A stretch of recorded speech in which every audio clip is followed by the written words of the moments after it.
Thank you for choosing to join us for this breakout session.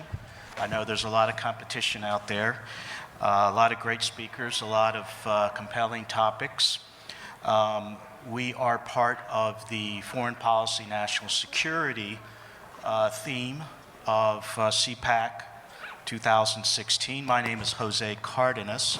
I am a board member of the American Conservative Union, and I'm pleased to be the moderator of this panel, which is on the state of our alliances, restoring our relationships around the globe. Ladies and gentlemen, not too long from now, not so distant future, some pundit or scholar or what have you is going to be putting pen to paper to begin assessing the foreign policy legacy of President Barack Obama. I have a suggested title for that book when it is written. Call it The Wonder Years. That was a joke. But seriously, ladies and gentlemen, for those of us who studied or worked on U.S. foreign policy, studied it since the end of World War II, I think it's safe to say that never have we had a president with so little regard for everything that came before him. Namely, for our purposes here, the vision, the commitment, the hard work, and sacrifices of so many in this country and among our allies to build an international security and economic architecture that has largely kept the global peace and enabled the unprecedented expansion of global trade for much of the last 6 decades. Trade which has brought prosperity to billions around the world. Billions. One specific criticism of President Obama's foreign policy is that he has focused most of his attention on misguided attempts to reconcile with U.S. adversaries while ignoring the interests and concerns of our allies. Now, to explore that question, in the current state of our alliances, we have assembled a first-rate panel of experts to provide insight on how U.S. foreign policy under President Obama may look to others with whom we have had deep and lasting alliances throughout the post-war era. And we will look at ways that a next administration can rebuild and strengthen those relationships and why that is important. Because the issue's not going away, especially if you heard Donald Trump at last week's debate in Texas, where he suggested we have to start, quote, we have to start getting reimbursed for taking care of the military services for all these countries, meaning U.S. allies. As I've said, we are fortunate to have an outstanding panel of experts to discuss this topic. I have asked each to provide about 10 minutes of opening remarks, so we have plenty of time for questions at the end. Our panelists will speak in the order in which they are seated, starting with Niall Gardner, who is closest to me. And I will introduce each panelist before their individual presentation. Now, Dr. Niall Gardner is director of the Margaret Thatcher Center for Freedom at the Heritage Foundation in Washington, D.C. He has worked at the heart of the Washington policy world for over a decade and is a leading expert on the U.S.-UK special relationship and U.S. policy towards Europe. Niall has testified before Congress on several occasions and has advised the executive branch of the United States government on a range of issues relating to U.S. foreign policy and the transatlantic alliance. He is a former aide to the legendary former British Prime Minister Margaret Thatcher, and he appears regularly on American and British television. Niall? Thank you very much. It's a pleasure to be here at CPAC, and thank you to everybody for joining us today for our discussion about the current state of US alliances on the world stage. And I have to say that the current state of US alliances could really be summed up with one word, basically disastrous. I think the last 7 years have been a period really of decline for US leadership on the world stage. And I think that across the world, many are beginning to doubt American leadership and America's commitment to leadership internationally. And that, I think, is a very dangerous state of affairs. And I think, unfortunately, the mindset of the Obama administration has been dominated by an appeasement approach, a willingness to really curry favor, I think, with strategic competitors of the United States. And at the same time, the Obama presidency has downplayed key US alliances. It has also, I think, in many instances, actually slapped key American allies in the face, and one thinks of the treatment of Israel as a very good example of that. And I think the overall approach has been to significantly weaken the projection of American power internationally. And this is at a time when the threats being faced by the United States and its allies are increasing from the Middle East to Asia and to Europe as well. And at the same time, the United States, I believe, is increasingly retreating from the world. And I do hope the next US president will seek to reverse this approach, which is an extremely risky approach for the world superpower to be taking. And over the years, I've met with a large number of visitors from European countries who have come into Washington. And the number one concern is always the issue of declining American leadership internationally. And there is really a lack of faith, I think, in the current administration to be able to stand with key allies. And I think the Russian reset policy advanced by President Obama and also by Hillary Clinton when she was Secretary of State is symbolic of the entire Obama presidency approach towards foreign policy. The idea that the Russians could be treated as a sort of equal partner by the United States, as a potential ally for the United States. And the reset, as we have seen, has really been an absolutely disastrous policy for the United States. And the Russians really have taken advantage of what they see as American weakness. And there has been no proper response from the US to Russia's occupation of the Crimea, Russia's continuing involvement in the war in eastern Ukraine, no real response as well to Russia's intervention in the Middle East. And the Russians certainly, I think, view the United States as a weakened superpower, and they're taking full advantage of that. And the Russian reset policy, I think, has been one of the most dangerous policies advanced by US administration in recent years. And one should take note of the fact that Russian bombers have been flying hundreds of missions off the coasts of various NATO countries in Europe, including Great Britain, testing air defenses, and also sending a very clear message from Vladimir Putin that the Russians are prepared to use military force in Europe. And there has been no real pushback from the United States and the NATO alliance with regard to these threats. And if you compare how the Obama administration has extended the hand of friendship to Moscow, to Tehran, to Cuba, a number of US adversaries, with how this administration has treated US allies, I think there's a very sharp contrast. And in Europe, there is no better example of that than the decision by the United States government to significantly draw down US forces in Europe. So we've seen a reduction of US troops down to about 65,000 troops from a high point of about 125,000 10 years ago. We've seen the withdrawal of 2 heavy brigade combat teams. We've seen the downgrading, I think, of alliances with key US allies in Europe, especially in Eastern and Central Europe. And the Poles, in particular, I think, have felt particularly aggrieved by the approach being taken by this administration. And the NATO alliance, I think, is in a very perilous state at the moment. And with a distinct lack of American leadership, NATO is losing its way.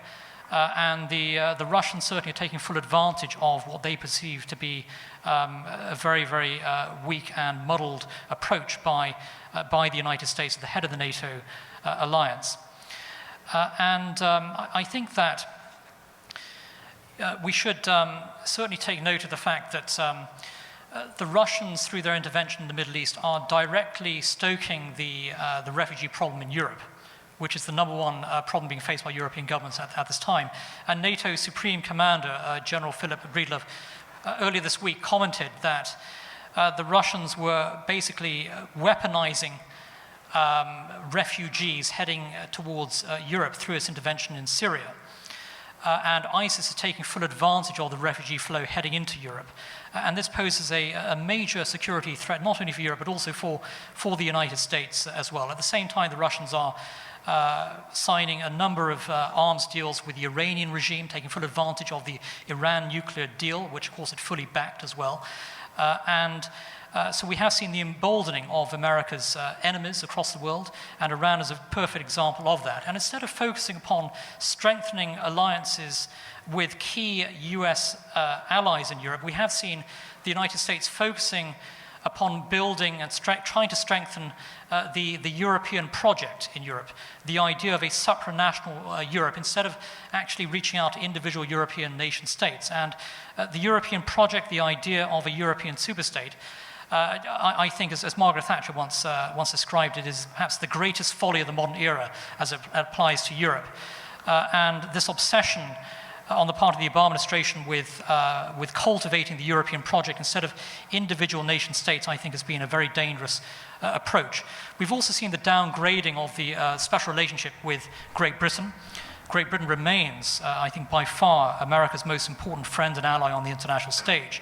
But Great Britain has been treated in many respects, I think, with nonchalance, even contempt by the Obama presidency. Of course, it started off with the removal of Winston Churchill's bust from the Oval Office back in 2009, one of the first acts of President Obama's presidency. And it's really gone downhill since then. And I think this is an administration that really does not treat Britain in any way as a major important ally of the United States. And as a State Department official once put it, and I quote here, "There's nothing special about Britain. You're just the same as the other 190 countries in the world. You shouldn't expect special treatment." And this was actually from a senior State Department protocol officer back in 2009. And the fact that President Obama, Hillary Clinton in particular, decided to stand with Argentina over the Falklands issue, an issue of fundamental national importance for the British people. And with Hillary Clinton literally shoulder to shoulder with then Argentine leader Cristina Kirchner in Buenos Aires, calling for a UN-brokered negotiation over the future of the Falkland Islands, islands which were invaded by Argentina in 1982, liberated by British forces, with 250 British soldiers laying down their lives. This is an important issue for Britain, but the Obama administration has chosen to side with Argentina on this matter, and that's a very bad omen, I think, for a future administration if it's headed by Hillary Clinton, because I think she's shown her true colors on that in that respect. Overall, the United States today, I think, suffers from a real credibility problem on the international stage, and our allies simply do not have the kind of faith in American leadership that has been taken for granted over the course of many decades. So there's a real credibility problem for the world's superpower, and it's imperative that the next US president reverses the extraordinarily weak-kneed approach taken by this current administration.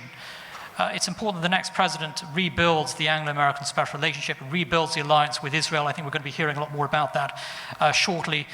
The next president must rebuild US military power in Europe and reverse the closing of US bases across the continent and commit to placing permanent US forces in the Baltic states as a clear message and signal to Moscow that NATO will stand up to any aggression from the Russians. And as a final point, I would add that the United States, on the issue of Brexit, of Britain leaving the European Union, President Obama has been saying all the wrong things on this issue.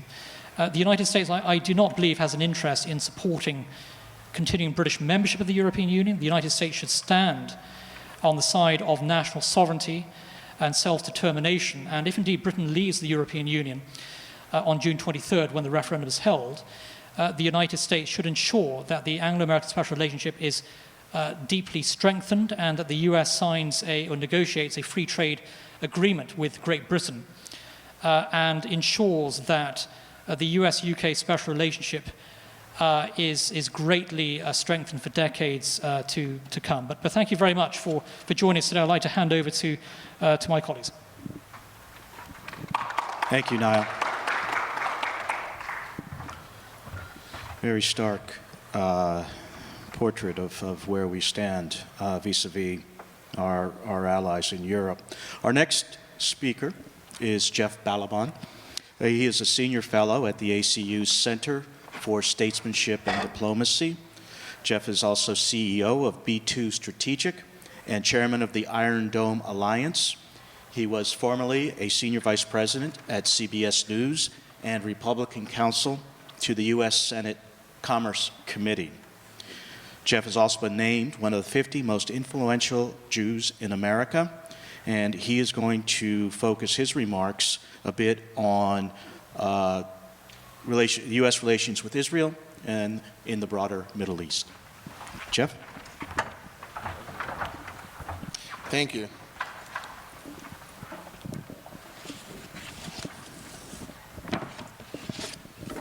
I will address Israel, but let's also talk about the broader Middle East, and I will echo my colleague Niles' words on what I think everyone knows, which is Barack Obama's decision to abandon and betray our traditional allies and instead to align with people who, in a previous time, not too long ago, would have been called the axis of evil.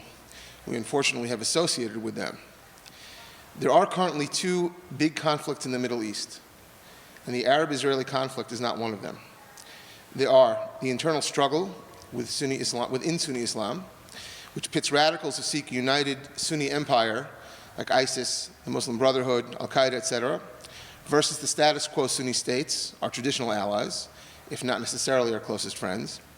And the second is the Sunni-Shia wars, the wars between the Sunni and the Shiites. In both of those battles, Israel, the US, and the status quo states find their interests largely strategically aligned. Again, it doesn't mean that some of the Middle East dictatorships are our friends, but they do have strategic interests that align with ours and therefore can be reliable as allies. However, Obama has chosen to strain relations with those very countries with whom we should be working closely. First of all, our true friend and ally, the State of Israel. Second of all, Saudi Arabia, the UAE, Egypt, and Jordan. His chosen allies instead are the Muslim Brotherhood and Iran. And as a result, his enemy du jour is the Islamic State, known as ISIS or ISIL, but we'll just call it the Islamic State. This rebalancing is not a mistake, it's a conscious choice. As long as the US sticks with that choice, nothing can be done to rebuild our relationships. The two layers of problem exist. The first layer is a post-Obama Middle East in general. But a second is the problem in terms of our relationship with Israel, and that actually is an additional layer. It's not merely the layer of terrible liberal politics and policy. In terms of foreign policy, it's a problem of a domestic agenda that sometimes competes when it comes to Israel policy, and I'll address that in a moment. Let me tell you first, just anecdotally, how we are seen abroad. I had a chance to meet with the Egyptian Consul General, Ambassador Farouk in New York. It was a meeting with several think tank members and several members of Congress. And the ambassador insisted on the members of Congress, on all of us, watching a video that showed how the Muslim Brotherhood was the mother of all modern terrorist groups in the Middle East, and then started pleading. When I say pleading, I mean literally hands over the table, beseeching the congressman, saying, we don't know what's wrong with your country. We don't know what's wrong with Obama. He's an Islamist. He works for the Muslim Brotherhood. This from Egypt. They went on, of course, to say, and when we go to the New York Times and write an op-ed to try and explain it, they seem to be owned and operated by the Muslim Brotherhood. If not his words, that's a paraphrase. This is obviously a tremendous problem for us, that we've abandoned stable states, or states that have been stable for decades, in exchange for the revolutionary Shia and the empire-building Islamic State. If we decide, however, to make different choices, as the next president, if it's a Republican, hopefully will, but as the next president, if it's a Democrat, almost surely will not, it's easy. Tearing up the Iran agreement is an immediate start. Whether it's day one or week one, it needs to be done. Sanctions need to be re-implemented, perhaps even strengthened. But the most critical challenge in the Middle East involves getting our natural allies to be talking to each other. And that means emphasizing talks between Israel and Saudi Arabia, which many reports have leaked out over the years, but some leaked out even in the last week, show how close they've gotten in terms of their shared interests and the alignment between Israel and Saudi, rather than focusing on pressuring Israel, as successive American administrations have done, to deal with the Palestinian Authority. Which brings us to Israel. Obama's done everything he can to undermine this relationship. It's not just the policies with Obama. It's the optics. Obama's policies with Israel are not remarkable. They essentially are democratic policies for the longest time. It's the optics. It's how clear he makes visible his disdain for Israel, for the Jewish state, and for its leadership. In dealing with Israel, the path forward is simple. Mahmoud Abbas, known as Abu Mazen, who heads the Palestinian Authority, has made clear that he considers the Oslo era to be over, the peace process to no longer exist. We should be parlaying his withdrawal from Oslo into a reminder that the Palestinian Authority is legally and factually simply the Palestinian Liberation Organization, the Palestine Liberation Organization, the PLO, a terror entity. And now that Oslo is dead, we no longer need to deal with a terrorist entity as though they're a state. The right peace process instead involves Israel and regional countries, again, with whom they have aligned interests, Jordan, Egypt, Saudi. A regional resolution is the only possible resolution, and that's what we should be moving. And by getting away from a discussion of Israel versus the Palestinians, we get away from the image of Israel as an oppressor, as Goliath, and remind everyone that Israel is still tiny David surrounded by a sea of Goliath. But the second layer of problem is a domestic problem. The reason that Republican administrations in the past have not been aggressive on this issue, and not been aggressive in moving away from turning the Palestinian Authority from a terror organization to a purported state that has never changed its activity, that has never changed its incitement and support for terror, literally paying for terror, is domestic politics. By and large, we've allowed the Israel agenda to be carried forth in Washington, even though Israel is hugely supported in this country. The numbers remain staggeringly high for Israel versus the Palestinians in terms of the general population. In terms of Republicans, it's through the roof. Israel's approval ratings, or rather, do you side with Israel or the Palestinians, among Republicans is 83%. It's a phenomenal issue. It's a base issue for the Republican Party that's essentially as strong as abortion and carries none of the negatives that abortion carries in terms of motivating the base, riling up the base, and getting them to vote. As far as the swing issue, swing voters, 60%, 59% stand with Israel. And for Democrats, as a wedge issue, we have 48%. Israel is a very, very strong issue for us, and we should be addressing it. Why don't we? Because there's confusion. Because if you look at the leading organizations, the establishment organizations, their policy is to continue to push for a two-state solution. Their policy is to continue to push for the existence of a Palestinian state. They are confusing Israel's willingness to go along with it in order to keep the world at bay and try to survive with what Israel supporters in America need to do, which is to widen the margin for Israeli survival and push broader and harder and take the offensive. The second problem is that the true supporters of Israel in this country, which is to say the 83% of Republicans or the 62 or 63% overall, allow Israel policy domestically to be at least, if not dictated, then largely represented by certain groups that are Jewish groups. But there is no identity between American Jews and this issue. This is an issue that's an American issue. It's an issue that resonates, as I say, with most Americans.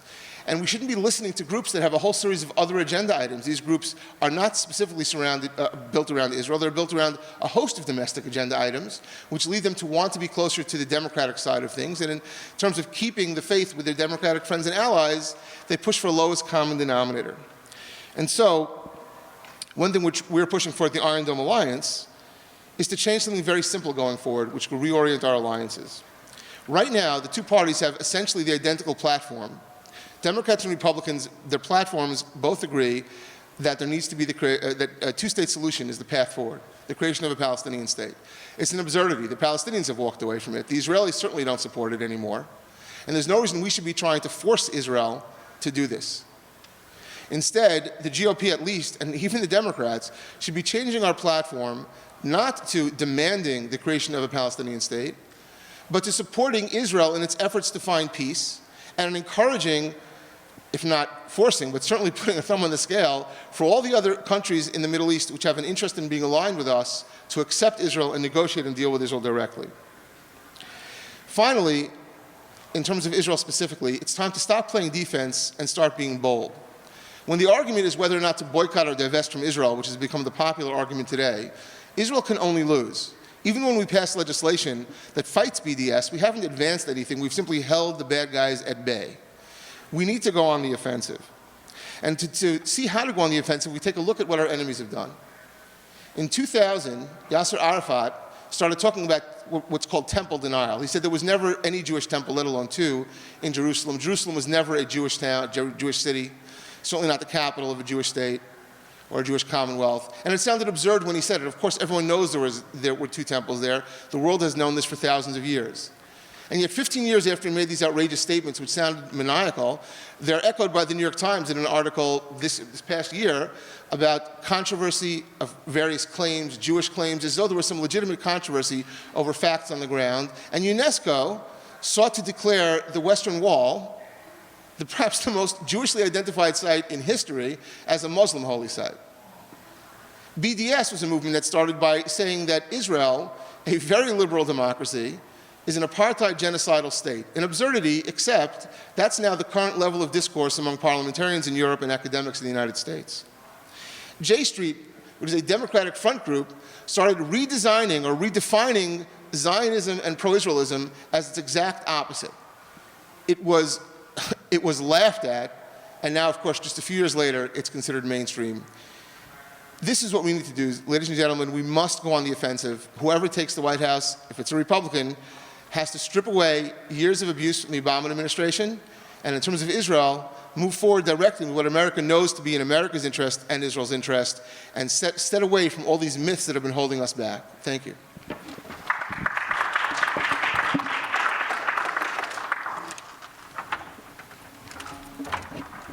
Thank you, Jeff. Our last speaker has come a long way to join us. Jay Aiba is a well-known Japanese conservative author, columnist, and commentator on national security and economic issues in his home country. He wrote the book Ultimate Nation, describing his conservative vision for Japan. In 2015, he co-founded the Japanese Conservative Union and serves as its chairman. The JCU is committed to being the voice for less government, conservative economic policies, and peace through strength. His translator will be Yumiko Warner. Jay?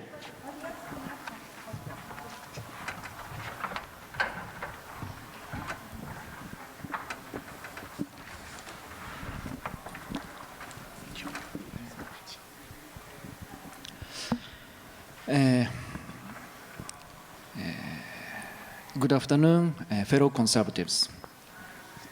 My name is Jay Aiba. ここからは通訳が話します。So now we're going to start to work with the translator. 今、イギリスの話とそれから中東の話が出ましたけれども、 So 本当にオバマ政権は悪夢の8年間でした。 So now I've just heard about regarding the European issues and Israel issues, but we can say clearly that the last 7 years it was a nightmare under the Obama administration. 同じ状況はアジアでも起きています。 Actually, same situations are happening in our areas, Asian areas too. 2009年、日米同盟は大きな危機を迎えました。 In 2009, the US and Japan alliance faced a big crisis. それは両国に民主党の政権ができたからです。 Because that was the time when the Democratic Party was born in both countries at that time. 両国の民主党ともそれぞれ福祉、ばらまき、増税にしか興味のないある意味社会主義的な政権です。 So both democratic parties were only interested in the tax increase and the handouts, and they are not interested in the world peace. その間アジアの平和は大変おざなりとなり、中国ではどんどん南シナ海に人工島を建設したり、あるいは北朝鮮では核ミサイルがアメリカを射程に収めると、こういう状況に陥りました。So that was the time that Asian peace was totally ignored, and China has been expanding in the South China Sea, and also North Korea has been working developing the nuclear missiles, and which try to include the U.S. as a target within its shooting range. もともとはソ連の脅威に対抗するためにできた日米同盟ではあります。Actually, the US and Japan alliance was created to be against the threat of Soviet Union originally. しかし今こうしたならず者がアジアを脅かす、アメリカを脅かすという状況を見たときに、この日米同盟というものは大きく変貌を遂げる必要があります。But when we see that those rogue countries are making a confusion in Asian countries, it is time for the US and Japan alliance to be transformed and come to the next stage. それはアジアそして世界の平和を守るための世界の公共財となるという使命だと考えています。I think that the US-Japan alliance is going to be the common asset to protect and contribute for the world peace. 日本の安倍首相は昨年アメリカのパートナーとして一層強くなるために集団的自衛権の行使を可能にする法案を国会で通しました。So last year, our Prime Minister Abe passed the legislation which enables us to exercise the collective defense force, and he passed the resolution in our Diet last year. でここで2017年アメリカに新しく保守の政権が誕生すれば日米同盟はより強固なものとなるはずです。And if we could birth the conservative administration in America here, the US and Japan alliance is going to be more strengthened and fortified. そのためには何としてもヒラリー大統領の誕生を阻止しなければなりません。To realize that, we definitely have to stop Hillary Clinton being selected to be the office. 歴史を見てみますと、日本、アメリカともに保守政権の時に日米同盟は非常に緊密なものとなっていました。When we see the history, historically, actually the US and Japan alliance were very strong when both countries were under the conservative administration. 例えばレーガン大統領とそして中曽根康弘の時代。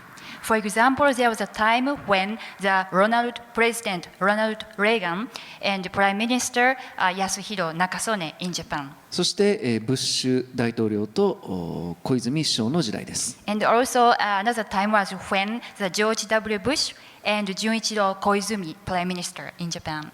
共に協力してソ連の脅威を封じ込め、そしてテロに対して強い態度で示すという姿勢を貫きました。That is the time that Japan and US were determined to show the strong stance against the terrorism and also the threat of Soviet Union to contain them.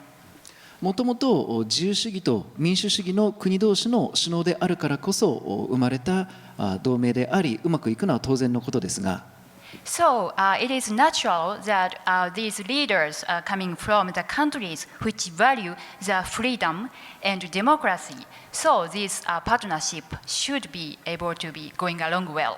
しかしお互いに保守政権である、つまり自由主義と民主主義をより深く愛しているという価値観が一致しているというところが良い同盟関係を生んだと考えています。So I think that the good alliance was born because these countries which values libertarianism and democracy, both countries love the democracy and libertarianism work together. That's why we could be successful in the alliance, strong, close alliance.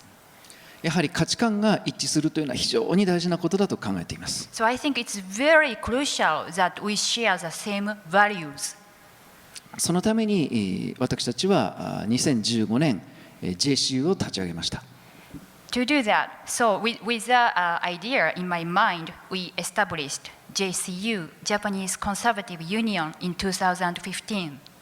昨日から ATR の水曜会に出たり、あるいはACU の夜のレセプションに出たりしましたけれども、So yesterday, I attended the ATR American for Tax Reform meeting at lunchtime, and also we attended the reception conducted by ACU at CPAC.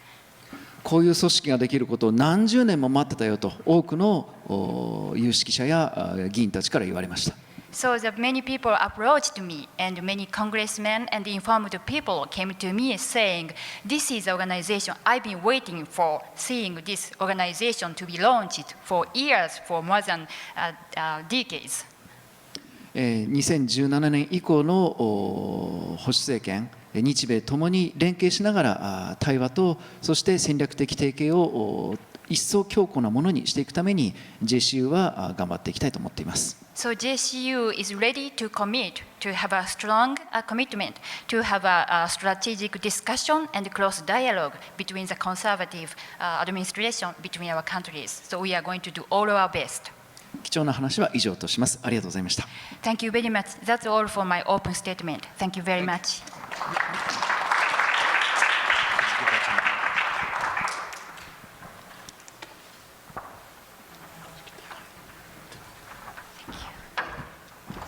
Thank you. Thank you, Jay. So I'm listening to our panelists, and we will go to questions. I can't help but think that we here in the United States are fortunate, obviously, to be protected by oceans on either side of us. Obviously, it's not foolproof, but it is immeasurably different than our allies who often find themselves in extremely difficult neighborhoods. And we rely on our allies in the 21st century for incalculable intelligence sharing information to combat threats before they manifest themselves in the American homeland, and vice versa. So the idea that, as our panelists have explained, these past 7 years has created under the policies of this administration, have created very worrisome uncertainty and counterproductive policies for U.S. security. If I may, I wanted to start with perhaps a devil's advocate question. Niall, I'll ask you. We know that since the end of World War II, part of U.S. defense posture around the world are to have forward deployed troops in Asia, in Europe, to keep the peace, tripwire effect, assist in power projection. The critics would say that presence of American troops provides a disincentive for our allies to do more in terms of building up their own military capability. How would you respond to that? Well, that's an extremely good question. I must first of all agree with my Japanese colleague when he said that the Obama administration's policies have been a nightmare. And the problems with nightmares, of course, is sometimes you don't wake up from them, and we certainly haven't woken up yet from the Obama nightmare. And I think that your question goes to the heart of the problem with the Obama administration's approach, or the heart of the problems with the Obama doctrine, which is really an empty suit in many respects. And what we have seen over the past few years is a withdrawal of US power, the projection of power on the international stage. And at the same time, our enemies have become strengthened and emboldened. And we see that today, especially with Russia and Iran in particular, and also the rise of ISIS, a direct outgrowth, I think, of the withdrawal of US forces from Iraq and the disengagement of the United States in the Middle East. And if we're not prepared to aggressively confront our enemies abroad, they are going to be confronting us on our home turf. And we're seeing that in Europe now, where there are, for example, in France alone, the authorities are talking about at least 10,000 Islamist militants with ties to ISIS or Al-Qaeda or any number of Islamic terrorist organizations. In the UK, about 3,000 or so, but across Europe, tens of thousands of Islamist militants operating. And they are prepared to wage a war against the West. And so if we're not prepared to keep our forces engaged in the Middle East, in Europe, we are going to be fighting these battles on our home turf. And the decision to downsize US forces in Europe, for example, is one of the most dangerous decisions of any US administration in modern times. And just because you're withdrawing forces from Europe doesn't mean that you're going to see European countries stepping up to the plate, rebuilding their own militaries. I mean, quite the opposite, in fact. And so the Russians sense weakness. And so the danger, the prospect of a Russian attack on one of the Baltic states in the next couple of years is extremely high. And any official from the Baltic states will tell you that because of the lack of an American military presence in Europe, there is a very grave risk of a Russian attack on a NATO ally. And I do think that Vladimir Putin believes that President Obama doesn't have the stomach to confront the Russian bear, and I think in many respects he's quite right about this. But weakness invites attack, and that's exactly the problem with the Obama administration's approach at the moment. Thank you, Niall. We'll turn it out open to questions. If you just say who do you want to direct the question to, and go ahead and speak loudly so we can all hear it. Yes, sir, in the back. For Mr. Gardner, but the others too, the underlying assumption of your talk seemed to be that Mr. Obama's policies are mystical, that they are an aberration. Are they not, in fact, a true expression of his character? And that in his heart of hearts, he is not an American, but has the view of a third world socialist who despises the United States, Britain, and Western civilization in toto, and that indeed he is promising to fundamentally transform this nation and the Western world.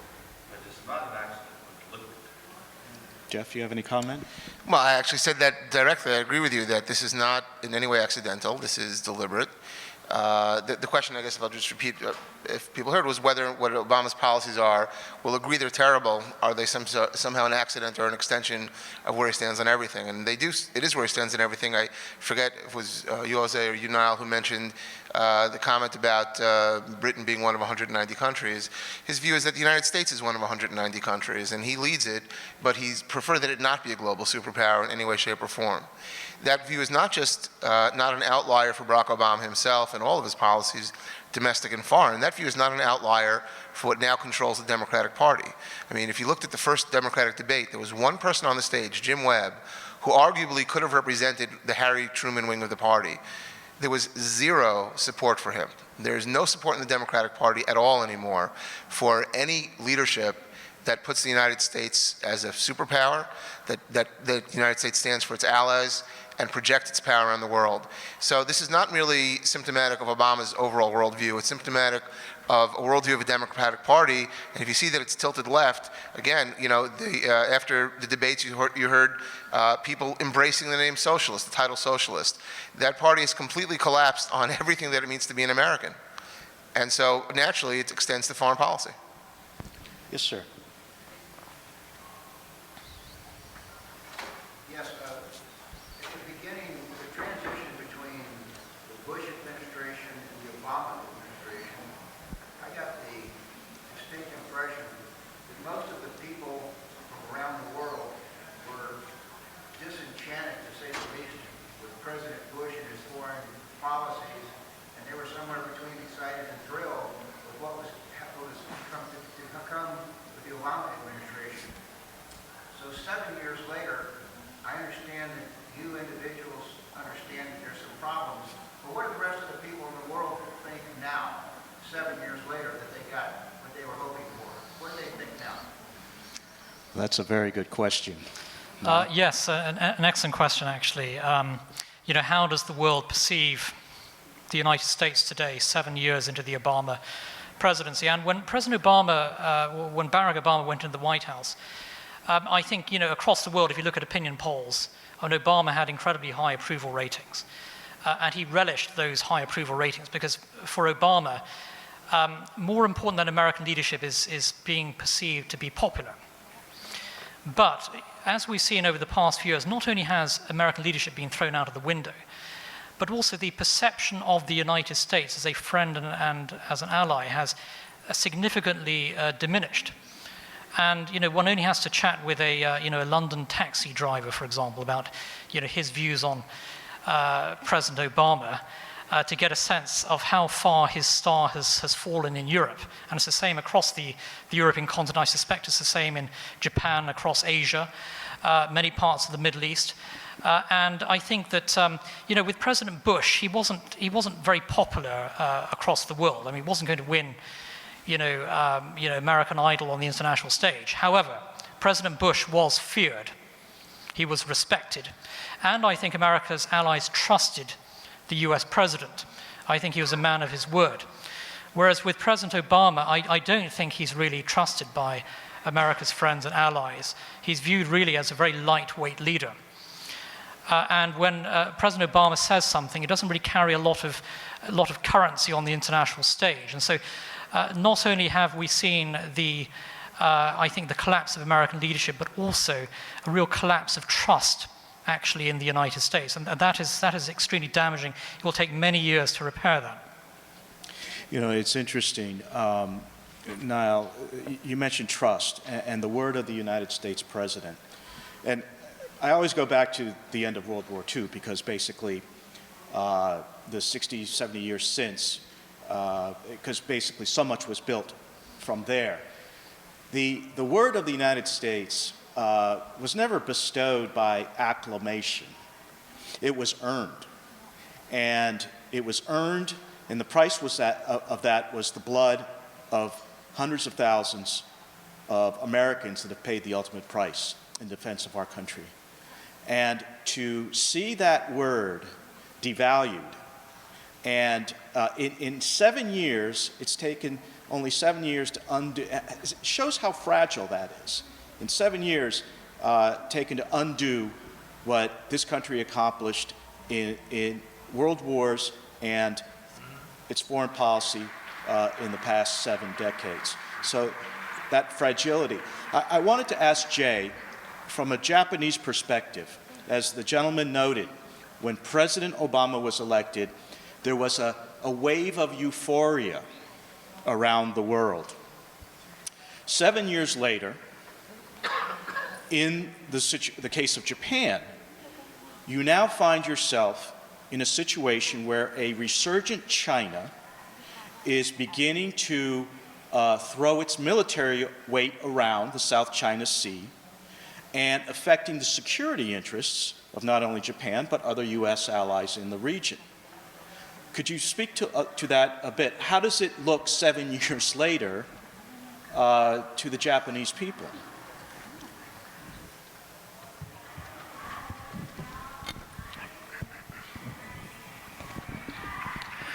「確かにチェンジを引っ提げて登場したオバマ政権というのは非常に日本にとってはある意味淡い期待がありました。Actually, for Japanese people, there is like a vague expectation when Obama came up with the word of change. Thank you. Thank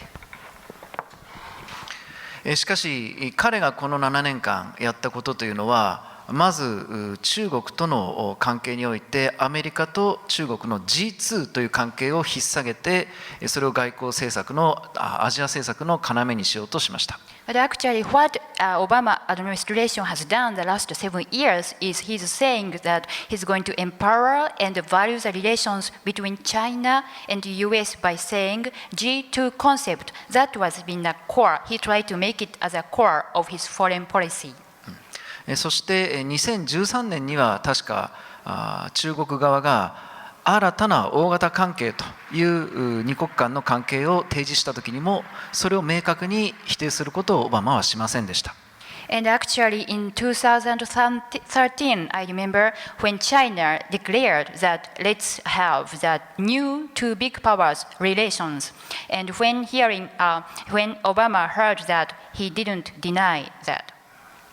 中国という国は常に隙を見てどう覇権を拡大するかということを考えています。China is a country which has been always thinking how to take advantage to expand their hegemony by seeing the opportunities that they can grasp.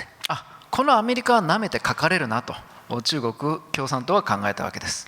Okay, so now that this America, okay, we can use it, and so the Chinese government took the light of America. だから南シナ海でどんどんアジアの国々を侵して人工島を建設したり、そしてサイバー攻撃を徹底的にアメリカに仕掛けるというようなもう戦争状態のような状態を作り出しました。So that China has making a condition like war, such as irritating and harassing the Asian countries in South China Sea. For example, China is building artificial islands there, and also China is engaging the cyber attack toward the United States as well. オバマのチェンジというのはこういうことだったのかと今日本人は大変困惑しています。This is a change that Obama meant. So now Japanese people are very confused and worried. Thank you. Ma'am?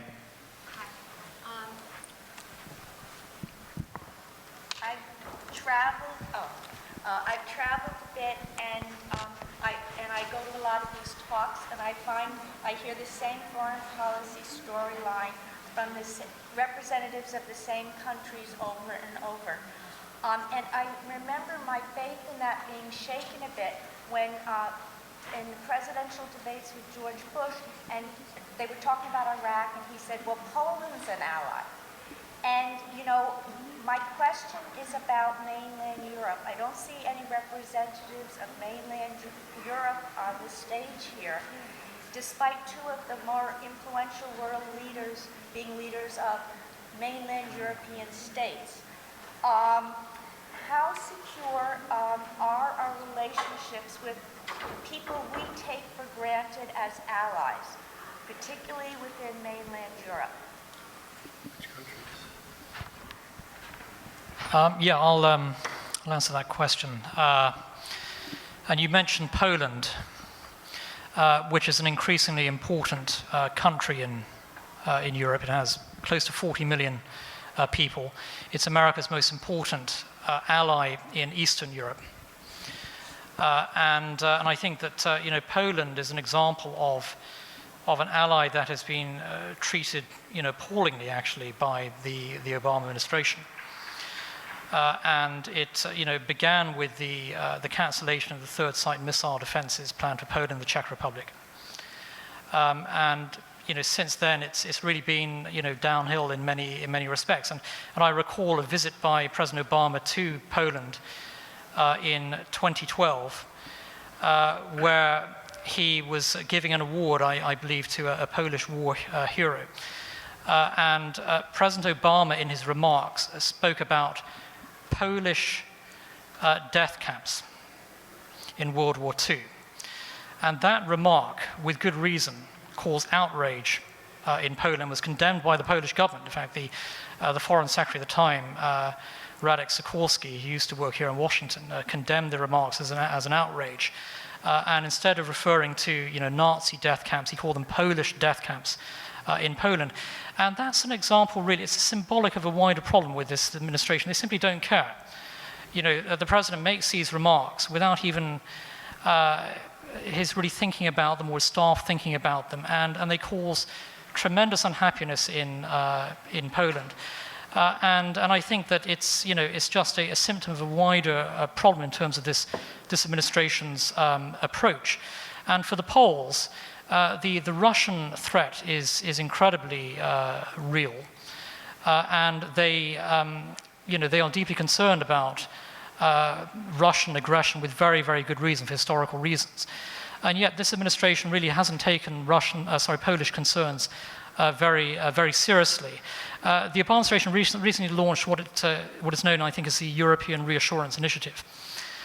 in response to Putin's aggression in Europe. And what he's actually done is placed, I think it's 150 troops in each of the Baltic states and 150 troops in Poland. They're not even permanently there. Instead of actually placing tens of thousands of US troops in Eastern Europe to send a clear message to Putin that, you know, you will be confronted and defeated if you dare step foot in a NATO country. And so the whole response of the Obama administration is simply dismissive. It's an attitude of, I think, nonchalance, and it's an approach that, you know, smacks also of appeasement of Moscow. I mean, Washington doesn't want to offend the Russians, really, and therefore they don't want to put a lot of troops into Eastern Europe. And I'm also reminded of the time when President Obama, at the time of the funeral for the Polish president who was killed in the Smolensk air disaster, along with 94 members of the government. President Obama was due to attend that funeral, but because of the ash cloud floating over part of Northern Europe, he wasn't able to attend. So instead of paying his respects on that day to the Polish people, he decided to go off and play golf. That tells you a lot about how Obama treats America's key allies. And that, in my view, is a deeply insulting, insulting approach. But it's just a symbol of a far wider problem with this administration. And Poland, I think, is really a microcosm of that. Thank you, Niall. Yes, sir. Yeah, I have a question for Jeff Balban. If we have another Democrat president, I would assume this nightmare will turn into a living, waking nightmare. If we have a Republican like Cruz, who on day one will tear up the Iran treaty and start making preparations to move the American consulate, the American embassy from Tel Aviv to Jerusalem, I would hope a return not only to the status quo, but possibly back to Reagan. However, if we have Trump as a president, I don't have the slightest idea what kind of foreign policy he has. In fact, I have no confidence in anything he says, even amnesty. I have no confidence that he'll do anything he promises. In theory, his son-in-law is Jewish and his daughter purportedly converted to Judaism, but lately he said he'll be neutral, which is itself a pretty provocative statement. Do you have any clues as to what he might do? Well, let's start with, we're left with four right now, right? We're left with Cruz and Rubio and Trump and Kasich. So for Cruz and Rubio, this is a matter of principle. They've been on the record since the beginning, and all these things we discussed, we have a very clear path forward in terms of what they want to do, and it's very much, I think, correct and appropriate in terms of the Middle East, and specifically in terms of the relationship with Israel. With Trump, the truth is no one knows. Trump's paying everything very close to the chest. He's made a series of statements that do alarm people who like to think of a special relationship or unique relationship, or even if it had nothing to do with a special friendship, recognize that the notion of neutrality as between terrorists and their victims is a strange posture for America to take, and so it's concerning. On the other hand, Trump does not like to lose, and he likes to win. And the truth is, even presidents in the past who have had Israel's interests at heart have pressured Israel, unfortunately, into trying to move forward with the Palestinians. I don't see Trump making the same mistake. Now, Trump, does Trump believe that Jerusalem is the capital of Israel? Well, he doesn't have the same, biblical and probably even respect for the historical reality of Jerusalem as the capital of the Jews, as let's say Cruz and Rubio do. But I also don't think that he really particularly thinks that the Palestinian Liberation Organization, the PLO, deserves to have a capital there either. So let's put it this way. Trump remains a cipher on this issue as he does on many other issues.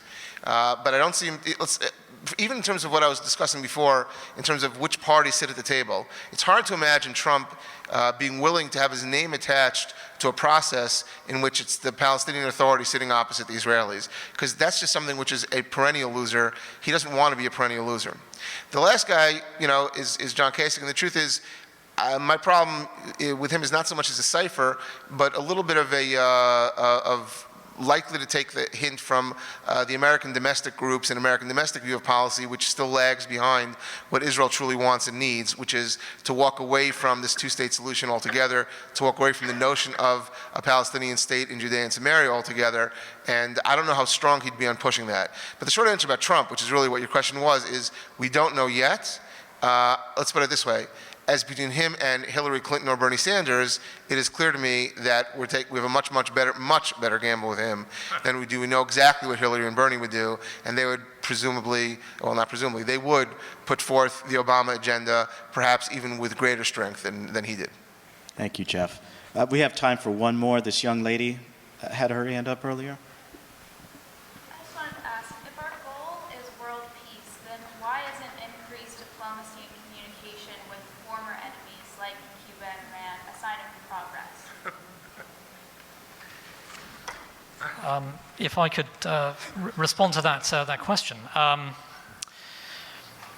think that if you extend the hand of friendship to a regime like the one you have in Tehran, a regime that is on the record as saying that one of its goals is to wipe Israel off the map, a regime that is building a long-range ballistic missile program with the direct intention, undoubtedly, of threatening Europe, the United States, and the West as a whole. I think that any sort of deal that you do with this kind of deeply vicious regime that acts as the world's #1 state sponsor of international terrorism, any kind of deal is hugely risky. And so the Obama administration and some countries on the international stage, Russia, for example, Germany, etc., are selling this deal as a peacemaking deal. But it reminds me of Neville Chamberlain returning to Britain in the late 1930s with a piece of paper saying, peace for our time. And we should heed the warnings of the Iranian leadership themselves here. And I think a big mistake we made back in the 1930s, we didn't really listen to some of the extremely dangerous demagogues who were threatening to wipe millions of people off the map. And when we didn't listen to those warnings, we saw the consequences in the 1940s. And I fear that we are facing the same kind of situation today. And so with a president who is more concerned about signing peace deals with America's adversaries than he is about the security of the American people or the security of America's allies.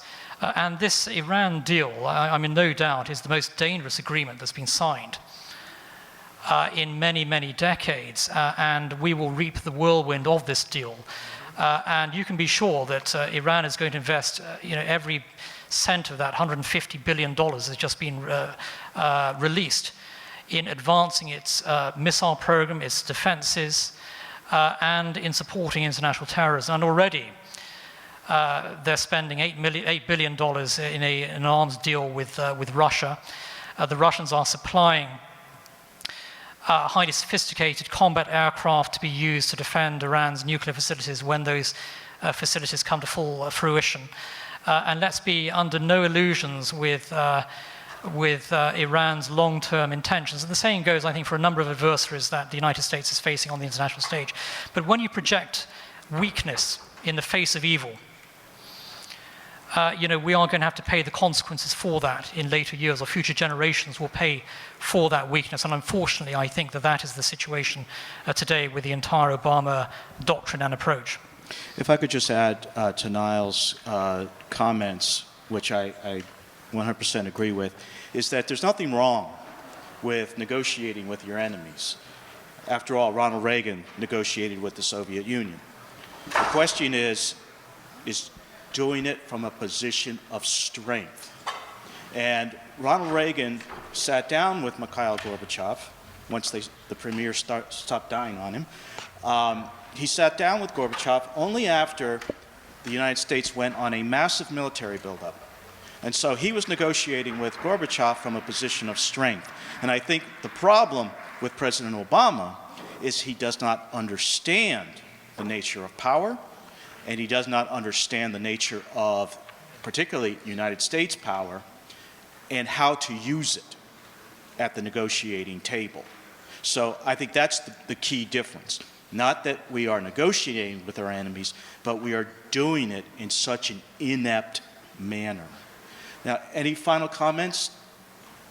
Oh, just to pick up on that last statement, look, to personalize it, my grandparents were murdered because people thought that you can negotiate with evil. You can't negotiate with evil, you have to fight evil. You have to stand up to evil and you have to beat evil. And the fact is that what we call negotiation is a word that's meaningless in this context. This is surrender, this is abdication of responsibility. When we give, when we declare that we will knowingly give an Iranian revolutionary regime a nuclear capacity, and we know that they already have the missiles that can reach Israel, they actually already have the missiles that can reach Europe, but they are currently proudly, openly working on missiles that can reach Middle America, then we are not negotiating for anything. We are simply surrendering. And so the appearance or the label negotiation is not anything which brings peace. And as Jose says, there is no such thing as a negotiation based on carrots. You need to have sticks as well. If you negotiate from strength, that's a negotiation. That's when America has always been strongest. And the fact of surrender masquerading as strength and negotiation is tragic for us. It's not merely misguided, it's not merely misleading, but it's really destroying America and the rest of the world at the same time. Jay, any final comments?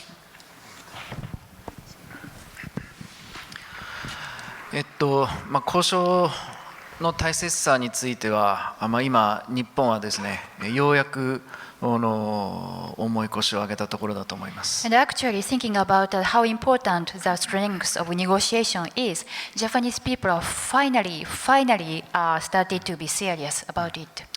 特に次の大統領が誰になるかによって日本という国もそしてそのアジア諸国もですねより交渉力を強めていかなければいけないのか選択を迫られることになります。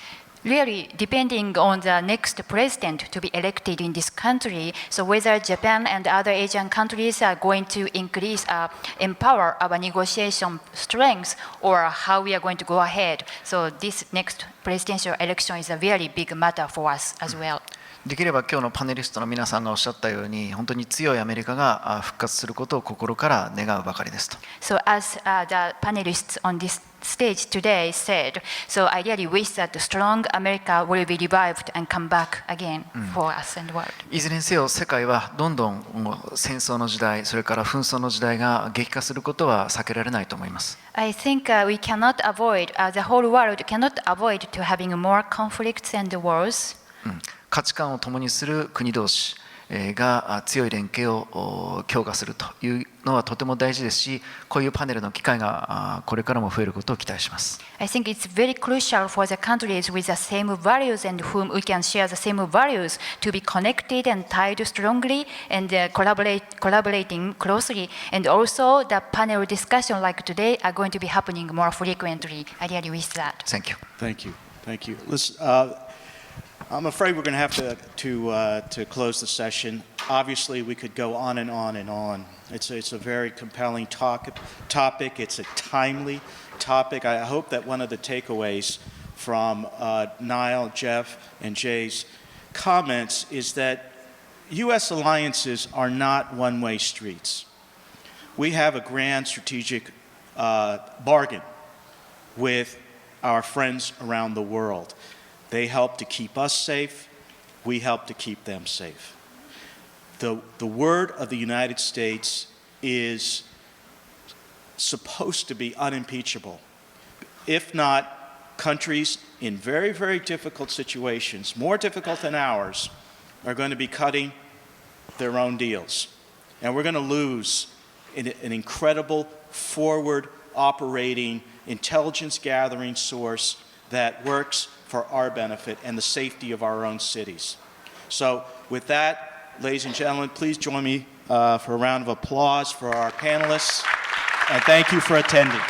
Thank you, Jose. Thank you. Can you mention that the next panel is China-Russia? I am going. I have. No, if you just mentioned the next panel is China-Russia. Thank you very much.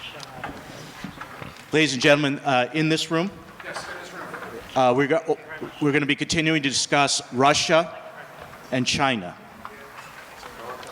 So please remain. No, thank you. Jay, thank you so much. I'm sorry, I hope we didn't cut into the next panel time.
Hi, I'm Ron DeSantis. Hey, good to see you. Yeah, you're Florida. Yep, Florida. You know, it was my home state once. Okay, what part? Went to school in Orlando when it was FTU. Okay. Yeah, UCF. UCF, yeah. Man, that has grown leaps and bounds, that campus. Sure, it's the second largest. How are you doing? Hey, Ron DeSantis, good to see you.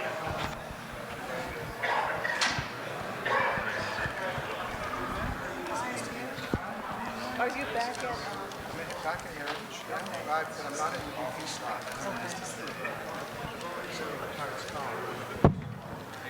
Do you enjoy that role?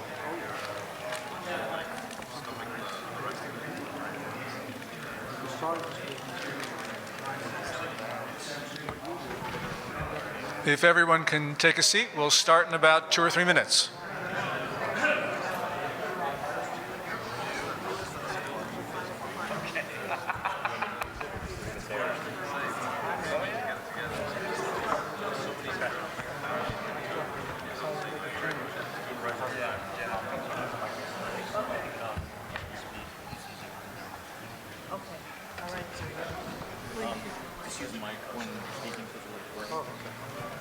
We can start because Harry's returned. I love those shoes.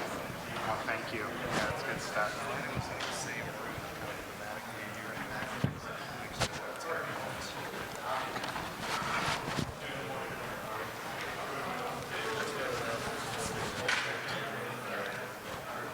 Gordon, I'll talk a little bit more about U.S. side because Okay. you're such a great China person, and I think I'll talk about everything. But Okay. the depth that you go into in your columns, that's not my. No. I do either. You do very well. You're actually, I have you on alerts. Oh, okay. Well, thank you very much for coming to the China-Russia panel, the last of the day. I'm Gordon Chang, and I'm very proud to be a ACU Foundation Senior Fellow, and we have an all-star panel to talk about the most important subject in the world today. At least, I think so. After the end of the Cold War, American policymakers just sort of thought that the United States and great powers could sort of sit down in a room and settle the world's pressing problems. You know, it's almost like they tried to turn the clock back 2 centuries and reconvene the Congress of Vienna. And because of this attitude, what we had essentially was the United States, our partners in Europe, tried to engage and work cooperatively with Moscow and Beijing. Now, Moscow and Beijing were cooperative, but largely with themselves. And what we saw was a deterioration in their external behavior. And in the last 2 or 3 years, it has actually been quite disturbing. So for instance, we have China and Russia redrawing boundaries by force, grabbing the global commons, and also trying to rewrite the rules in the world. Therefore, the United States now faces a critical time. We have not confronted two peer competitors since the end of the Second World War. We have not faced a united China and Russia since the end of the 1950s, but of course, now we do. And the question is, what do we do about it? But there is a diversity of opinion in the United States, and there's a diversity of opinion perhaps even in the conservative community, and today we will talk about some of those things. And I'm going to start with Chiron Skinner of Carnegie Mellon and the Hoover Institution. Chiron, there's a lot of different views about whether China and Russia are sort of, are they a lasting partnership, or are they sort of like a bad marriage, and what should the United States do about that? So where do you stand on this spectrum? Well, first of all, Gordon, I'd like to thank you for chairing this panel and for the other panelists for being here this late in the day, and I thank all of you. So we hope we deliver by saying something provocative. It's a dinner hour, isn't it? Absolutely, and so you're allowed to have, if you're 21 or older, a drink after this panel. But we What do you mean? I've already started drinking. But as a professor, I'm just admonishing the younger people to have a Coca-Cola. But this is a hard question that you ask us about China and Russia, and I like the way you put it. We haven't really faced this kind of great power challenge since the 1940s and 50s. And I do think it is a challenge for us. There are a number of factors that are bringing the Chinese and the Russians together. I don't know if it's a permanent coalition or really a deep alliance, but the factors that bring them together are stronger than the ones that pull them apart. And I think that's what's so particularly worrisome. And the factors that bring them together are really ones that are at odds with the United States. And there's some troubling signs. Recent Pew polls, for example, show that Russians and Chinese view each other in much more favorable terms than they view the United States. That the Chinese see Russia as a more reliable nation, and that the Russians see them as more reliable than the U.S.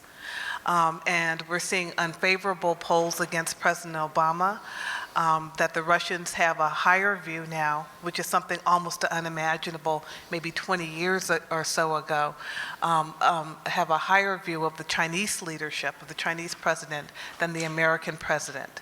That on both sides, the EU and Angela Merkel are also seen with high negatives. These are disturbing factors, but there are other things as well. President Obama, I believe, was stunned when the Chinese could not be relied upon when Russia went into to Crimea. And the Chinese declared that the U.S. and the EU were responsible for the crisis in Kiev. It goes on and on and on. The recognition that the Chinese and Russians in Central Asia have a lot of common interest. Some things that we in fact support, more stable secular governments in that region, but they're also working on economic development and really trying to make sure those countries stay within their camp. And then they're trying to do something else, which is to make the world a multipolar environment through the BRICS and through the Shanghai Communication Organization, where they both provide leadership. So there are just so many factors that we can point to that suggest that Russia and China are coming together in ways that we have to worry about. But I'm not completely negative on this, and I'll just stop in a second. When you think about it, the SCO and BRICS, these are not military alliances like NATO. And I think that they have not formed a structured military alliance. And also the fact that you rhetorically declare that the world is multipolar doesn't mean that in fact it is. That multilateralism does not mean multipolarity. So I think those are some sobering facts that would make us less worried about the Chinese and Russians at this time. Kim Holmes, Heritage Foundation. You have an upcoming book, and I'm sure that sometime in the next hour we're going to hear the title of that book.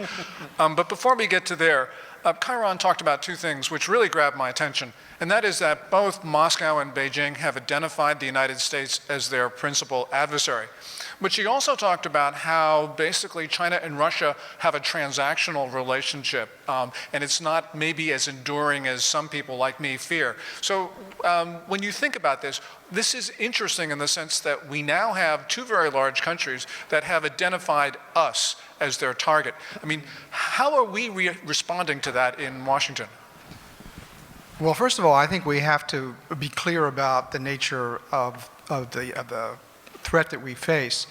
What is it that Russia and China have in common besides their animosity towards us? Or actually, what's the explanation for why they have animosity towards us? And I think the answer to that is both Russia and China are revisionist powers. They are both, because of their history and their position, they are powers who are dissatisfied with the international order as it exists, and they see America as the principal leader and defender of that order, and they want to challenge it and they want to change it. And each one of them, in their own historical ways, has explanations for this. For Russia, Russia is returning to what used to be called the Russian imperial idea. That is that Russia was the big brother in the region, and all of the countries on the border of Russia had to be subordinate. It's not the Soviet idea. There was Russian nationalism and imperialism in the Soviet Union, but that's not what's happening now with Russia. It's basically a return to Russian imperialism. You see it in the invasion of Georgia in 2008. You see it in the annexation of Crimea and what they're doing in Ukraine. You see it by keeping Russian forces in Tajikistan and Armenia. This old Russian imperial idea is coming back. And this means that this is a zero-sum game for Russia, because the European order, based upon the European Union and NATO, absolutely rejects this idea of Russian imperialism. It cannot accept it. So there is no real compromise between those two strategies. China is not exactly the same way, but they're also a revisionist power. They do not accept the situation in Taiwan. They have territorial claims in the South and East China Sea against most of their neighbors, Vietnam, Philippines, Japan, and the like. And so they're also pushing the envelope. And once again, in Asia, as the United States and Europe, they see America standing in their way. This is the principal reason why I think Russia and China are trying to find tactical ways to cooperate. I don't think it's a strategic alliance, as Kieran was saying. I think that they just have a common enemy, which is us. And they have settled some of their differences in some of the border areas. And there's only so far you can take it. But that, I think, strategically is what's behind their cooperation. Kim, when you were talking, it struck me, you're describing Russia in terms of being sort of like seeing itself as the center of its part of the world. Of course, the Chinese feel the same way about that. That's true. And you have, a very sort of a common outlook upon Russia and China. And I know that there are differences. I now want to turn to our last panelist here. Kim, Chiron, and I can talk about what we think about China and Russia, but I'm actually sitting next to a guy who can do something about it. And so this is important. We have Ron DeSantis, Congressman, 6th District of Florida. And may I mention that you're running for an open Senate seat? Not only that, you can mention the website, desantis2016.com. Okay, now we know who to vote for. The most important thing, though, and I think it's important that you do run for the Senate, and it's great you're a Republican and you represent the great state of Florida, but the important point right now is that you're a member of the Freedom Caucus, which is an essential element of the House of Representatives. And so I want to just sort of, you heard both Kim and Chiron talk about the way China and Russia view us. How do House Republicans, how does the Freedom Caucus look at all of these challenges to the United States? Well, I think there's probably a lot of different viewpoints within the broader Republican conference, within other groups like the Freedom Caucus. So I don't think there's probably a consensus. And of course, a lot of our attention is always directed towards, Israel, the Middle East, Iran, ISIS. And so I think that there has been a neglect of what China and Russia are doing. Of course, we did authorize lethal force for Ukraine, aid for Ukraine. The administration obviously is not interested in pursuing the same policy. We haven't done as much, I think, vis-a-vis China. I mean, if you look at what they're doing in the South China Sea, to me, that provides an opportunity for us to fortify Taiwan, fortify our missile defenses. I mean, there's a lot of things we could be doing. And so I think that there has been some frustration, at least from my angle. And we did do some North Korea sanctions recently, which I think are important. And I think whatever happens internationally, you know, there's indications that China is looking at it a little bit differently. I think that's important too, because, you know, China, go ahead. Yeah, that's really critically important because this sanctions legislation, started in the House with the House Foreign Affairs Committee, and it started with the Republican caucus. Yeah, no, absolutely. And if you look at North Korea, see, I listen, everything that was said, I agree with. And the one thing that I think of the common theme is this president and how he's projected weakness and how he's really vacillated in front of our enemies. He's inviting a lot of this. Putin knows that he can get away with a lot more with Barack Obama as president. China knows they have a chance to really pursue dominance in the Pacific. And I think North Korea gets a similar signal as well. And so if you look at Kim Jong-un, if you look at some of the activities that are coming out of North Korea, they're flexing their muscles. And so I think in the Congress, we have to do all we can to put pressure on regimes like that. And in North Korea, that's one part of it. But I'll tell you, I mean, I think that there's more we could be doing.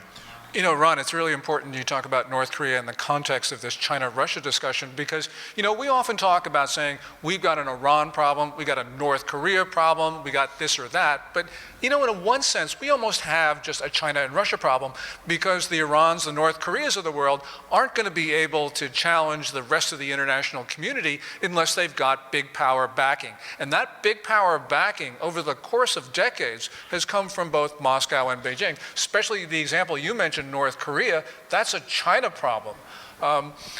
Chiron, thinking about all of this, when you see these rogue states and you see China and Russia, how does the United States deal with this? It's incredibly difficult because in addition to North Korea and to Iran, you think about Assad still being in power, which really could not be possible without the firm support of Iran, a rogue state itself, the Russians, and really to the Chinese. So the major states that are menacing the international system have the non-US great powers or the non-European great powers on their side. And I think this goes to the fact that this really is a strategic relationship that has developed. There are fundamental issues that would ultimately divide the Russians and Chinese, some deep historic mistrust. But they're trying to really challenge the whole idea of the West. And I think this is what President Obama and this administration, they do not understand. This is a fundamental challenge to the idea of Western values, of Western societies, that the Russians and Chinese have come together on. They reject the idea of universal values, something that Gorbachev, in fact, embraced during his time as General Secretary. We could not have ended the Cold War without the kind of common understanding and language about human rights and universal rights and so forth.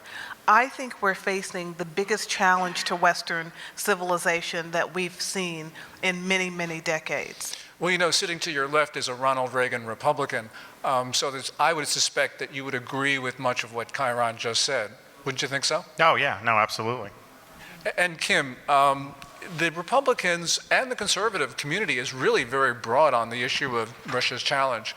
It seems to me that, when we think of conservatism, we have certain ideas of what we accept, what we believe in. But when it comes to Russia, I think that we're all over the place. Well, that is true. My views of Russia was formed by the Cold War, by the Soviet Union, by Ronald Reagan. And that is basically is peace through strength, stand up to your enemies, whether it's the Soviet Union or Russia. I think there is, frankly, there's a lot of uncertainty, perhaps even confusion among conservatives, not just about Russia or China, but about foreign policy in general.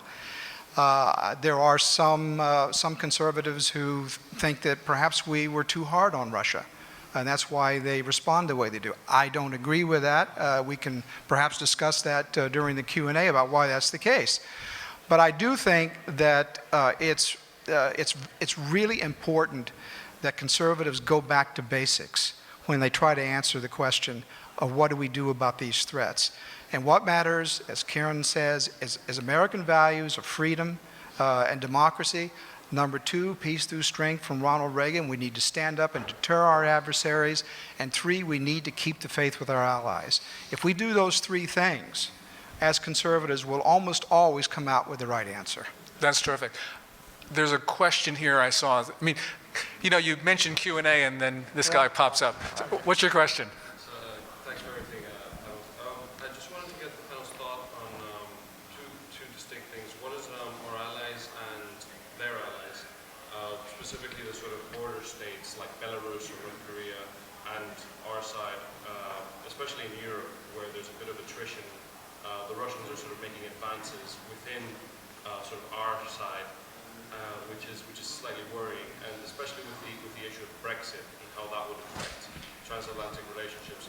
The second question is, just so I don't have to interrupt again, there's the current frontrunner in the race for the election of the next Secretary General of the United Nations is a former member of the Communist Party of Bulgaria, educated at Lomonosov State University for International Affairs in Moscow, et cetera, which is, you know, in better days, the sort of profile that will get an immediate veto from Washington. Why is she the front runner right now, and do you think that's some sort of concession that we're making to the side? Let me repeat the first question because that's really critically important, and it follows very well from the previous panel on America and its allies. And the question is, let's look at the United States, its allies in the world, especially right now we see a fracturing Europe, and you mentioned Brexit, the possible UK leaving the European Union, and also the question about China and Russia and their allies. I mean, we spoke a little bit about North Korea and Iran, but the question is, are they really allies, or what's going on in that relationship? So, you know, that is a 35-hour question, answer. And I'll give a short answer? What's that? Can I give a short answer? You can give a short answer. Well, the short answer is that our allies are our friends because we have common values. We believe in freedom and democracy, and in the end of the day, that makes the relationship a lot stronger. If you look at most of Russia's so-called allies, like Belarus and others, the relationship there is a commonality of being in authoritarian regimes. Usually there's some kind of energy dependence, and they're more afraid of their own people than they are anybody else. Although it's a strongman rule, where it's in Belarus or Russia, at the end of the day, I'd rather have our alliance system than theirs. You know, it's really interesting because Kairon was talking about, and she started out by saying, or maybe it was Kim, I forget, but they were talking about how both of these countries view themselves as the center of their area. So you have the Chinese and almost this tributary thinking about other states sort of having to pay homage to the court in China. And then you have that sort of same Russian view with Putin. This doesn't really give you a good sense of the allies because this is more just sort of like subject relationships rather than formal alliances. And when you think about it, you know, China has only one formal ally in the world, and that is North Korea, which the congressman is doing his best to get rid of, and we have to applaud him for that. But yeah, why not? But you know, this is an important difference, and you know, as Ronald Reagan Republican, you know, Ronald Reagan led a real coalition in the world in the 1980s, which actually won. Yeah, I mean, I think the interesting thing is if you look at Reagan, he used force less than all of his successors did. And yet he was able to really help usher in a major transformation in the world and make it a much safer world. I think part of that was the posture that he brought to foreign policy. He was very clear about what he wanted to do. He didn't have moral equivalence, and he was really willing to stand by our allies. And then compare that to this president who says, well, I agree with American exceptionalism, just like the Greeks Greeks agree with Greek exceptionalism. He comes in, one of the first things he does is yank the missile defense from the Czech Republic and Poland, obviously the way they've treated Israel. So this is not the type of behavior that is going to lead to stronger alliances. And so the rogue regimes in the world have seen, they're not going to really be standing by their allies. Our friends don't think that they can depend on us. And then you're overly solicitous to your adversaries. And that's just countries like Iran, like Putin, China, North Korea. They're just going to, they're going to take from that. And so we find ourselves in a much more dangerous world than if we had leadership in the Reagan tradition. Okay, so we get to January, and it's President Skinner. What does President Skinner do in terms of our alliances in Europe and Asia? Well, I'd rather see him become president than me. I'm an academic. If I run for office, it's a disaster for the Republican Party.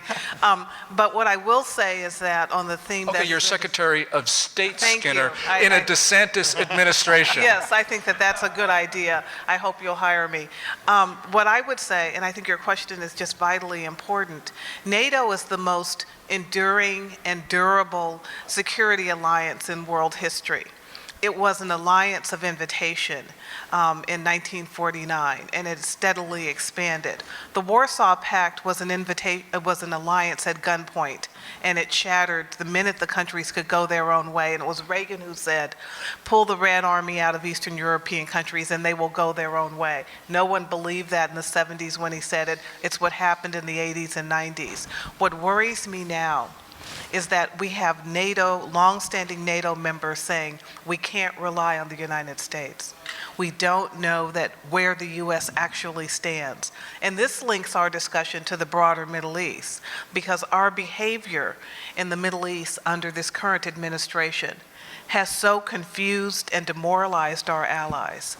The Obama doctrine of basically wanting to end wars by declaring that when the U.S. pulls out, they're in fact over, has done enormous damage to NATO. I worry a lot about our allies because of our own commitment.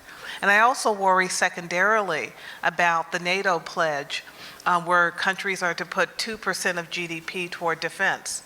Only a couple of NATO countries are capable of doing it for a whole host of reasons, like entitlements within their own countries. There's a structural problem with our alliance now.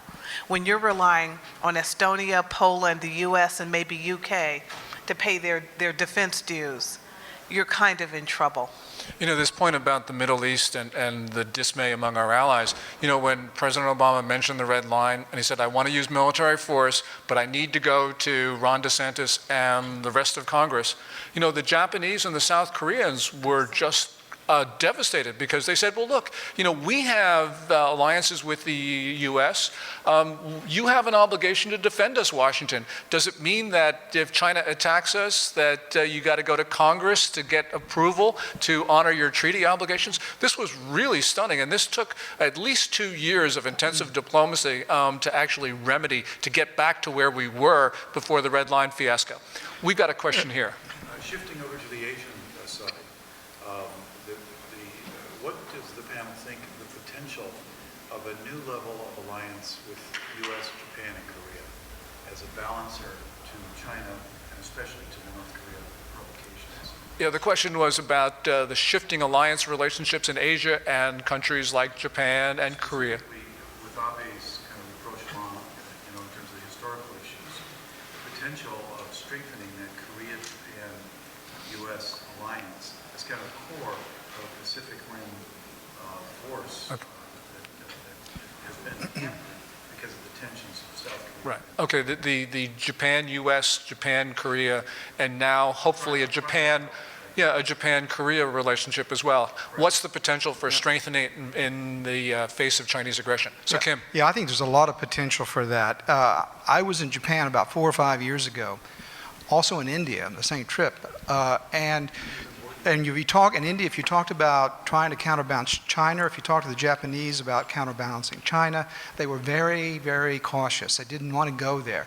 You go to Japan now, there's not a lot of caution.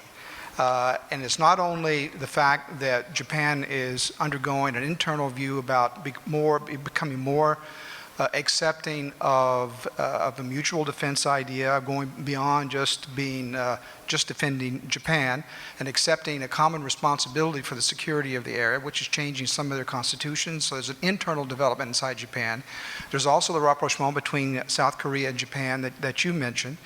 And then also Australia and India are starting to realize that there's a major problem with China, and they're becoming more open very cautiously to some kind of a strategic cooperation.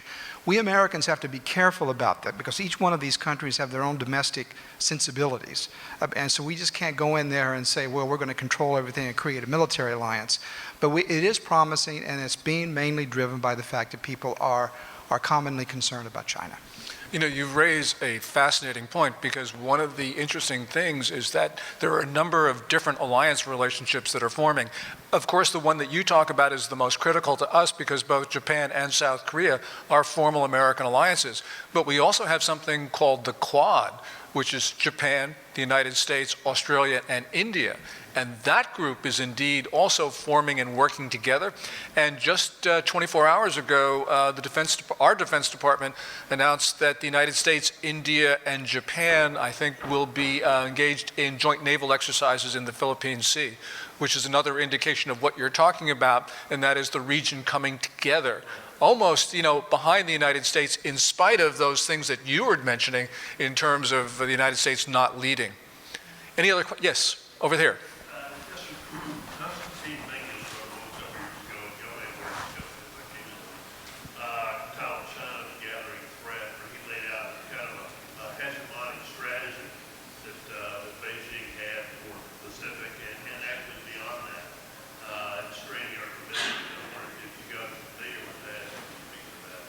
Okay, this is like the $64 billion question about China's growing hegemonic ambitions in the South China Sea, East China Sea, elsewhere.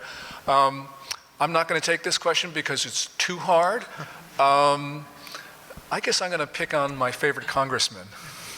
Yeah, I mean, look, I think that clearly China has the ambitions to be the dominant power in the Pacific. I think if you look at what they're doing in the South China Sea, you know, they're clearly going to be a major force to be reckoned with. I agree with some of the comments about opportunities for us to have alliances of interest with countries like Japan, with India, with Australia. And I also think China is going to have a lot of domestic problems too. And so while sometimes China is portrayed as this unstoppable force, I mean, obviously we need to recognize them as an adversary, but they will have some problems too. And some of their policies, I think the chickens are going to come home to roost on some of those. Could I just add something really quick? I think that the Chinese military, the PLA, I think they see the presence of U.S. naval forces and military forces inside the island chains. There's 2 island chains there. They see us there as an interloper and blocking their strategic interests. I once asked a very senior PLA general, you know, do you see any role for the U.S. Navy stabilizing the Pacific? And I asked this question in Beijing, and it was one of these big rooms, and everybody. His basic answer was, yeah, beyond the island chain. So that, I think, is what they're after, at least in terms of a tactical, near-term military objectives. Kim, I got a follow-up question for you because this.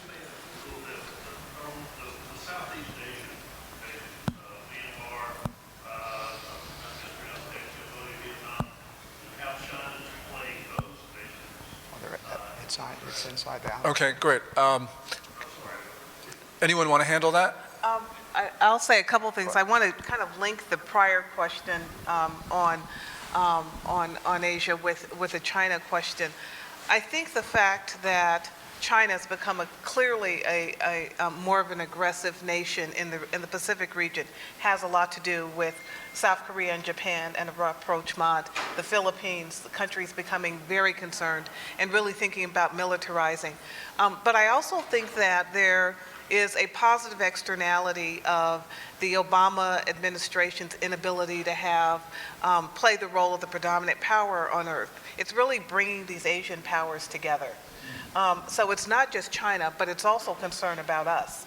And I think the Asia pivot, many conservatives have not liked the term, the idea of a pivot toward Asia in the middle of two big Middle East wars. But the fact of the matter is, if the United States does not begin to provide the kind of leadership with our traditional Asian allies, they will do it themselves. And I think the administration is getting clearer about that. And on the issue of the Indo-Chinese and other parts of Asia, Vietnam and so forth, that's where I think there can be a division that we can work on between China and Russia, because they don't have identical interest in that part of the world. Yeah, just a couple points on what you say, because it's really fascinating in the way these countries in Southeast Asia are reacting. You know, if you went back, let's say 18 months, I'll call it Burma, you called it Myanmar, but you know, if you went back, Burma was firmly in China's camp. If you go back 2 years, Sri Lanka was #1 ally. So was Malaysia. You know, these countries were working pretty much in concert with Beijing. But today, you know, what's happened? So for instance, Sri Lanka, you have an election and the pro-Beijing faction gets kicked out. You have an election in Burma, and what happens? The generals have to give power to the NLD, the National League for Democracy, Aung San Suu Kyi's political formation. So you have another loss for Beijing. Vietnam has been very much against the Chinese, and this is not just a 600-year issue. I mean, we have seen this especially 2 years ago when the Chinese pulled that rig into Vietnamese waters. I mean, you could not find anyone in Vietnam who would say anything nice about the Chinese. So essentially what you have in Southeast Asia, as you have in Northeast Asia, with the exception of North Korea, but what you basically have is the region turning away. You're wearing a Navy cap. That has raised a question I have for Kim, because you talked about the Navy. Do we have a big enough Navy in Asia to deal with the China challenges? I take it you were in the Navy. Okay. Well, the short answer is no. I mean, we had this very famous pivot, supposedly, that we were going to bring our forces from the Middle East into Asia. But if you think about it, if the forces that were in the Middle East were ground forces, they weren't naval forces. We've been downsizing the Navy now for a very long time. The U.S. defense budget has dropped 19% since 2011. China's military budget has raised 30% since 2011. Yes, the forces are different in size, but you see where the trends are going. And I think that if you ask yourself, what is China really challenging specifically in the South China Sea? And the answer is two things. One is the freedom of navigation and our rights to that. And that's the rights of the U.S. Navy. And second of all, they're challenging the commitment that we have to our allies on these territorial disputes.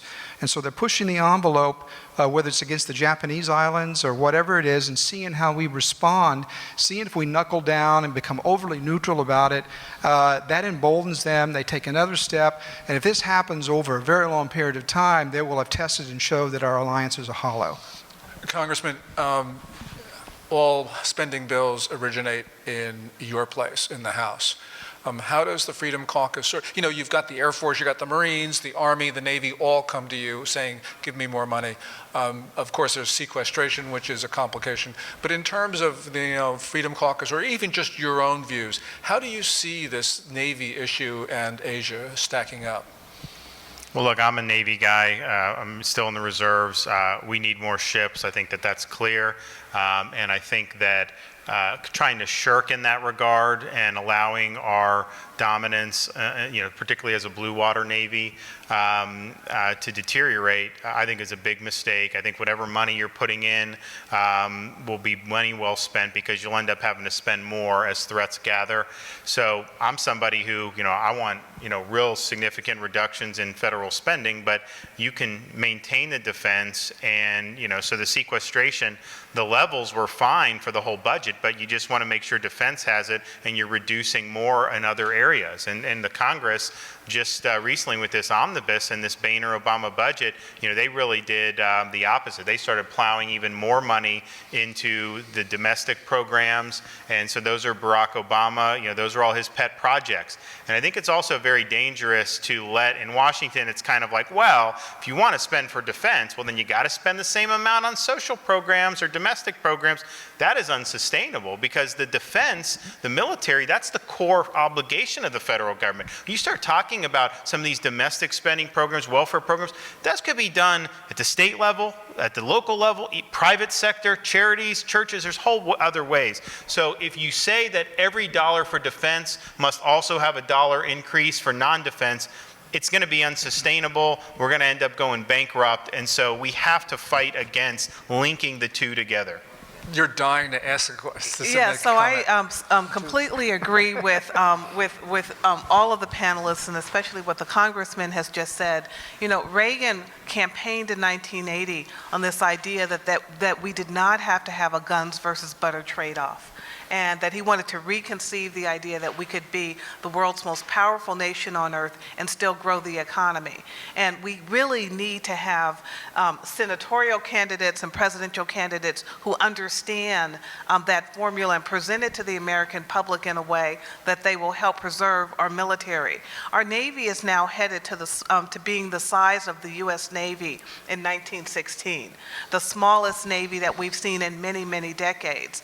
But it is almost solely responsible for the world's commerce. No other Navy on earth really provides for the freedom of navigation around the world. And it is central to the security that we want in the Indo-Pacific. So I'm deeply concerned about what that actually means for us. Finally, the Navy, which many don't know, after 2009, when Gary Roughead was CNO, became the lead of the military services in organizing itself for cyber warfare.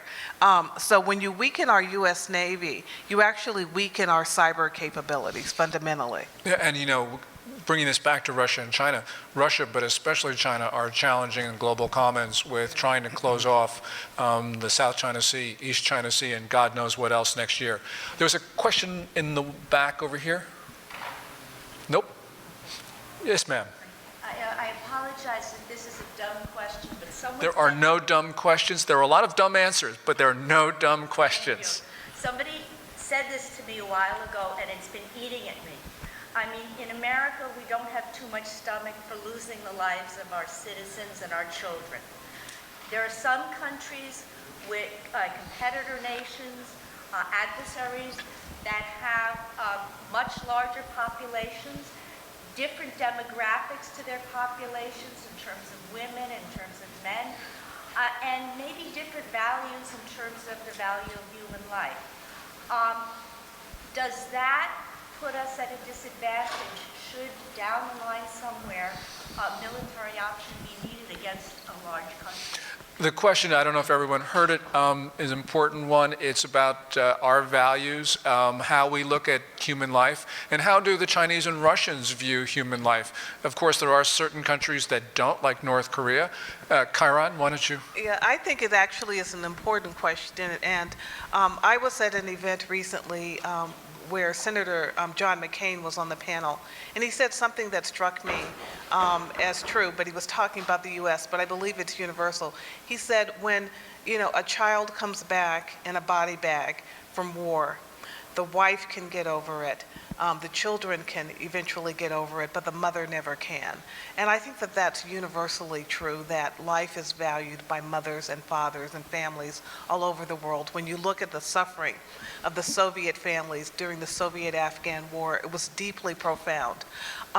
But what I think you're really trying to ask is the fact that the United States is the world's most fully functioning multi-ethnic democracy, which really means that we have a high test about war, and we don't want to lose life, but we can talk about it. And we can boot people out of office who don't end wars.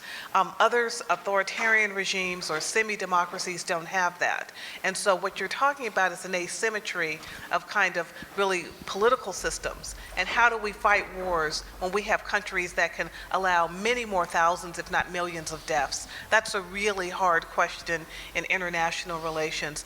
But I think what it means is that we have to have leaders who explain to the American public why we are in fact doing what we're doing, and that go into war not necessarily with a clear exit strategy, but understand what our objectives are there. And that's been sorely missing in the U.S. way of war and for many, many years. And Ron just mentioned when he was initial comments about how Ronald Reagan won the Cold War, and didn't get into hot wars, which was an important point about loss of life and the way that we approach these issues.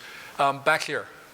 Professor Skinner mentioned Putin's actions sort of challenging Western civilization, but it's interesting that his PR is to portray himself as the champion of Christian civilization against secular Europe. And he sort of won some allies that way, I think, in Europe and Central Asia, and even in some of the American conservatives. And I wonder how you... Kim? Don't believe it. I'm sorry, just don't believe it. Vladimir Putin is a former KGB man. And so his view of the Russian Orthodox Church is as an arm of the old Soviet Union or as an arm of the Russian state. He is using this line of reasoning not only to justify his spoiler role in playing in Syria by saying that he's somehow defeating ISIS when in fact he's spending most of his time targeting our allies. He's also using this as a way of reaching out to people like Marine Le Pen in France and others and making this argument. I don't believe it. I think it's just a Russian propaganda line. Somehow Vladimir Putin doesn't strike me as a big Christian kind of guy. Kim, I think, when we look at this, we don't have very much of a message anymore. We had a message in the 1980s. We don't have one now. No, we don't. And I mean, sometimes people look back to the Cold War and say, wasn't it a great thing? We had a message, what we stood for. I'm sorry, that was a difficult time. I don't want to go back to those times. But I do believe that most Americans, if they have the kind of leadership that explains to them that America is an exceptional country, we can defend ourselves, we can be clear about what our values are, we will defend our allies, and do this in a way that's compelling, most Americans will get that. I am fully aware that right now we're in the middle of a presidential campaign where ideas are not all that important and we seem to be talking about other things. I get that. But I am not going to give up on the American people at the end of the day, and hopefully they will understand that this country has a special mission, not only to help defend freedom, but also the fact that defending that freedom is defending our own freedom. Ron, I just think you got your own national security advisor, plus your Secretary of State. I want the State Department. We can switch jobs. Okay, well they can argue about it later on, but you have a question. Yes, so I'm a freshman student at American University for International Affairs, it's a big school there. A lot of people there, it's 89% liberals, and Hillary Clinton was like a saint there. We had Madam Albright come and speak at the school on how great Hillary Clinton would be with foreign policy. But if you could just paint a picture, assuming Hillary Clinton, if she won, what would America's place in the world look like if in a continuation of the Obama foreign policy? Oh, who wants to handle that hot potato? Because I'm certainly not going to. Well, I'll go ahead first. I'll start follow. and then Okay, I'll Chiron, why don't turn you over start? to you, Kim. I think there's been so much criticism of President Obama by conservatives, and some of it I have found really offensive because I think it belies the reality of the fact that President Obama and Hillary Clinton represent an alternative view about America that's deeply entrenched, and take both of them out of the scene, and that viewpoint is still there. They didn't create it. It's been decades in the making, and it has somewhat of a view of America that it should not be an exceptional nation. It should not be the predominant power on earth. I believe that if Hillary Clinton captures the White House, that there will be a continuation of this viewpoint, because again, it doesn't originate with them. They're representatives of it. And really, this viewpoint is forged in the American Academy, unfortunately, which has become so ideological at the expense of really free ideas. Well, I mean, just look, when she was appointed Secretary of State, the first thing she did was set up a rogue email server in her home. And the reason she did that is because she didn't want her communications subject to FOIA or congressional oversight. So she was concerned about protecting her political standing, didn't want any embarrassment. So she sets that up knowing that that's going to put her communications at risk of interception, but she was willing to risk potential national security damage to the country in order to benefit herself. And so I think she would look to ideologically continue a lot of what President Obama has done. And I have huge disagreements with Barack Obama, but I think she would be bring more character flaws into the White House than even this president has. And that's just not a comforting thought to think about someone who would make decisions like that. If I could just add a quick two-finger, because I know Kim wants to respond to this. I don't think that the worldview that they represent should be all tacked to the Democratic Party or to political liberals, because I think that if we're going to advance our nation, we've got to find common ground. And there are political liberals and Democrats who fundamentally care about America. It is just a powerful and ruling elite academic viewpoint about America's role in the world that has now made its way into the White House, I think, for the first time in our nation's history. And if we can separate that out from all of the rest of the political liberals who actually became the Reagan Democrats, I think we can really save our nation. Can I just add something real quick? Sure. I think you're right, Kieran, about the Americans who are Democrats, not the elites, not the party apparatus, but the party apparatus of the Democratic Party today is not the party of President Bill Clinton. And it is a much more liberal party than it was then. If you recall, Bill Clinton, he said the era of big government was over. I mean, now, of course, that sounds almost quaint, hearing from a Democrat. So the answer is that it will be a continuation under Clinton of Barack Obama's foreign policy. It will not be a reversion back to what Hillary Clinton was 15, 20 years ago. Yes, I agree. You have a question. Yes, this is regarding Taiwan. Over the past 3 months, Taiwan obviously has undergone two major foreign policy events. One is that historic meeting between Ma Ying-jeou and Xi Jinping, and the other one is the recent election of DPP's leader Tsai Ing-wen, who is more wary of Beijing's motives. Where do you think, how does this factor into America's current relationship with Taiwan, as well as with China, in terms of cross-strait issues, and also some China Sea issues, and also with recent developments, recent knowledge of air-to-surface missiles on the Paris-Hongsheng Islands that are, of course, a threat to the nations in that region, and also just the fact that in our arms deal, we're still not supplying Taiwan with submarines. So Yeah.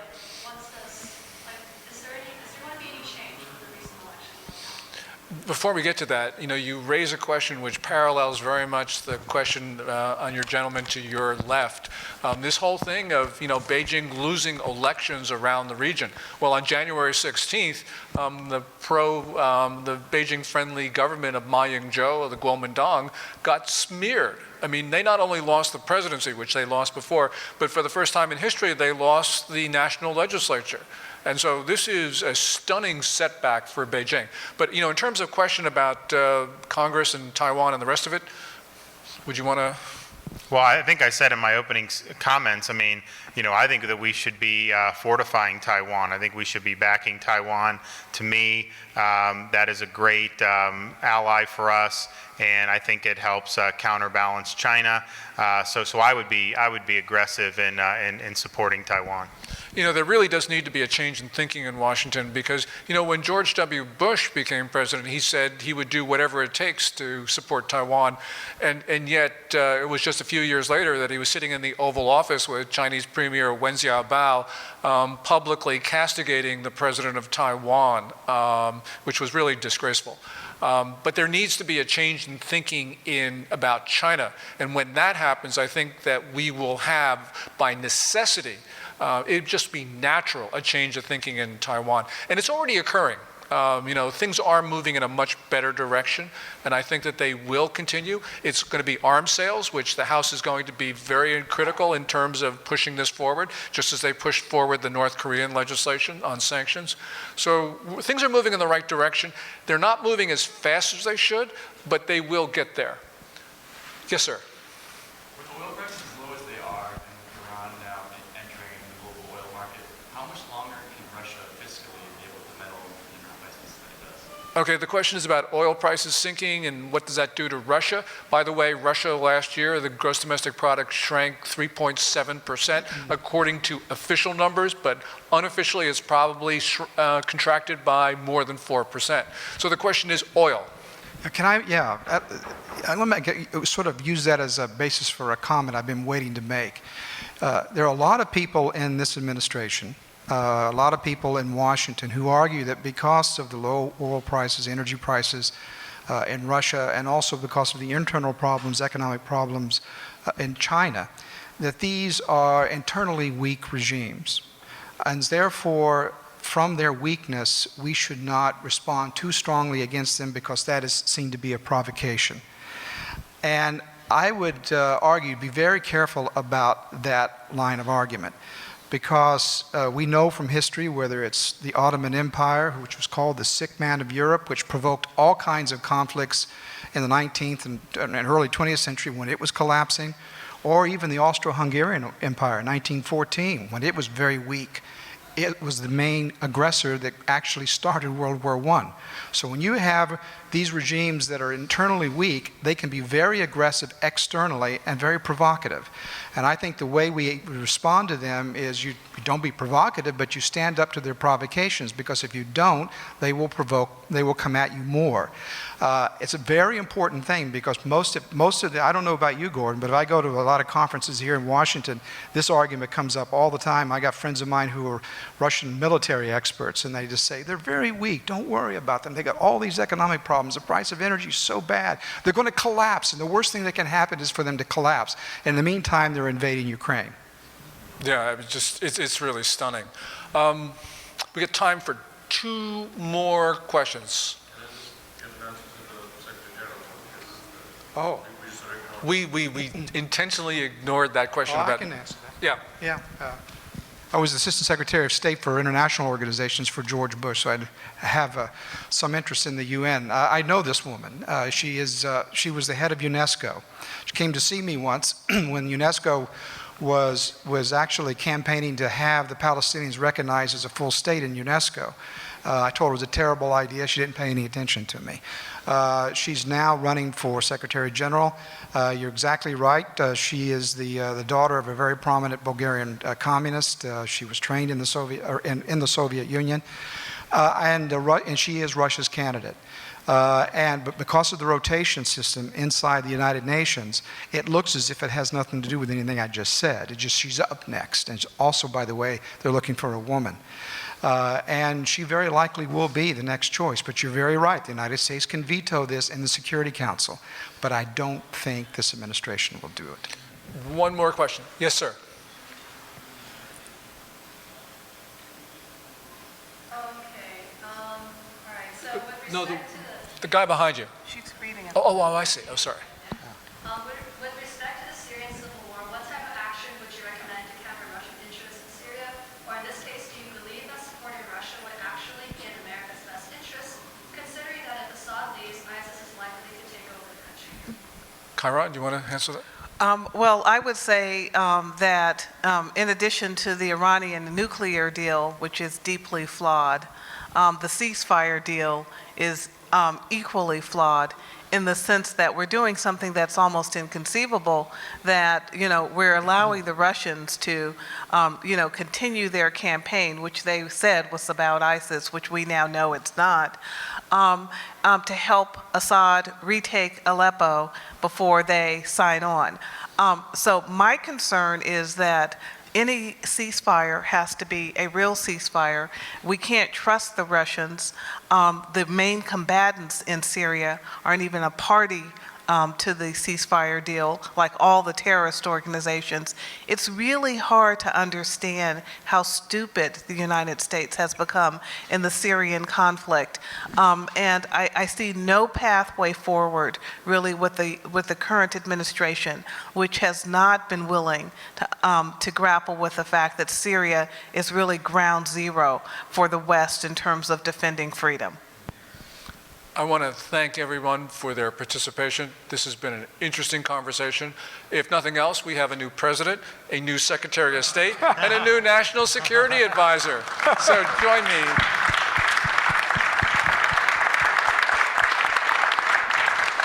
And if you guys haven't had enough, we'll probably stick around and answer the questions we didn't get to. So thank you so much. Thanks a lot. Good to see you. Nice to meet you. Thank you.